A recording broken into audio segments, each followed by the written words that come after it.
One of the great advantages that Germany had during World War II was their superiority in submarine warfare techniques due to their use of U-boat submarines. Germany used early versions of their U-boat submarines in World War I. However, their extensive use of those underwater boats didn't occur until World War II. General Karl Dönitz, a veteran of World War I, was assigned to command the U-boat fleet. 1939 through 1942 are referred to as the glory years of German U-boat warfare against the Allies. In those early days, the U-boats controlled the Atlantic waterways. Dönitz decided that the best use of his submarine fleet was to concentrate on destroying merchant marine ships and their cargo from the U.S., Canada, and South America bound for England and allied European countries. His goal was to prevent needed supplies and armaments from arriving in Britain.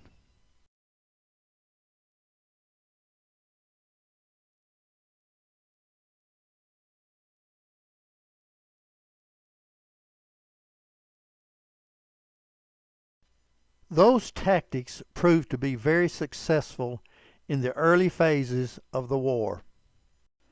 Many World War II historians and warfare experts have concluded that if Germany had had more than the 65 available U-boats in the beginning, the war would have been short and won decisively by the Axis powers.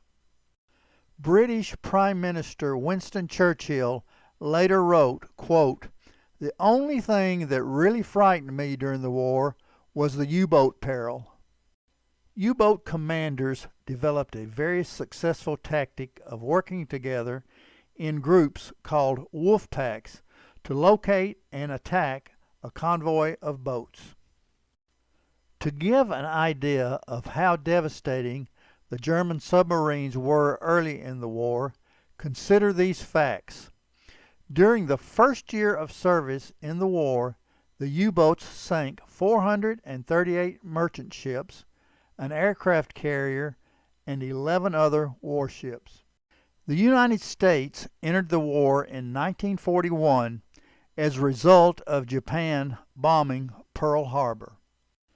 The Allies at the time were frantically working to develop countermeasures to the German growing fleet of U-boats and the havoc they were wreaking. March 1943 turned out to be the peak of success for Germany and their U-boats. During that month alone, 120 Allied ships went down at sea. The tide turned in favor of the U.S., Britain, and their allies in May 1943.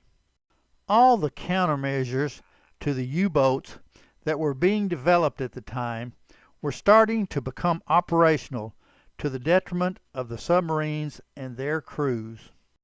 Several measures used by the Allies became lethal to the U-boats and their crews, including airborne radar that could detect U-boats, extremely bright 75,000 candle power lights attached to aircraft wings to enhance nighttime vulnerability, high-frequency direction finders used to hone in on electric signals from radio transmissions, allowing the triangulation of coordinates and immediate location of enemy boats. Ordnance improvements including improved depth charges and Spiggot mortars, also known as Hedge Hogs.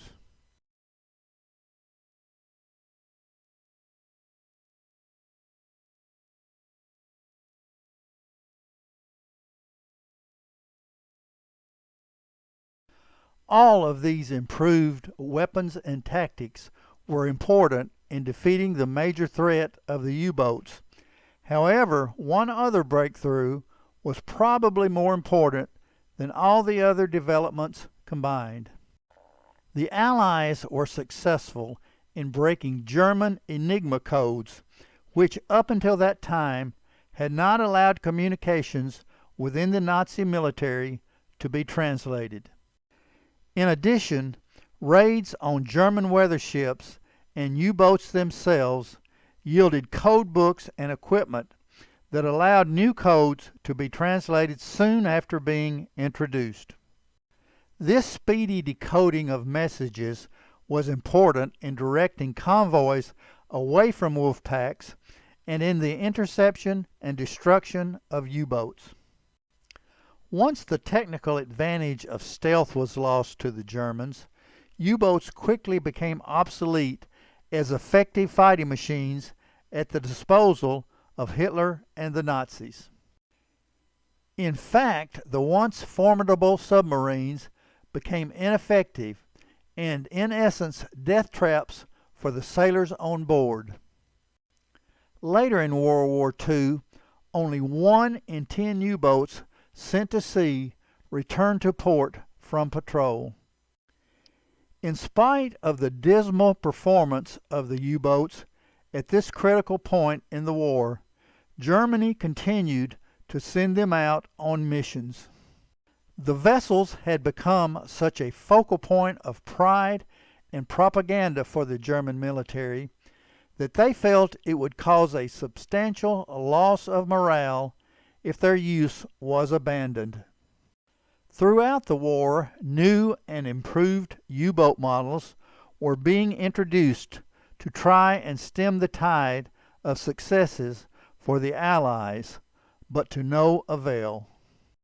By the end of World War II, the U-boats had compiled a dismal record of failure, even though there were many successful missions in the first half of the war. By 1945, they had sunk 2,882 merchant ships and 175 warships. By contrast, of the 842 U-boats that saw service in the war, 793 were sunk.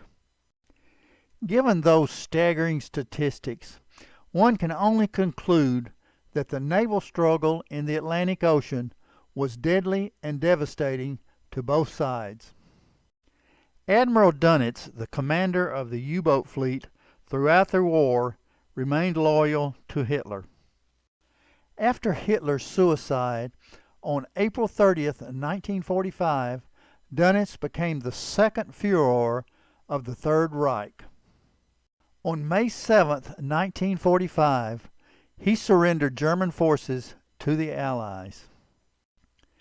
At the Nuremberg trials after the war, Dönitz received one of the lighter sentences of the German leaders brought to the trial, 10 years.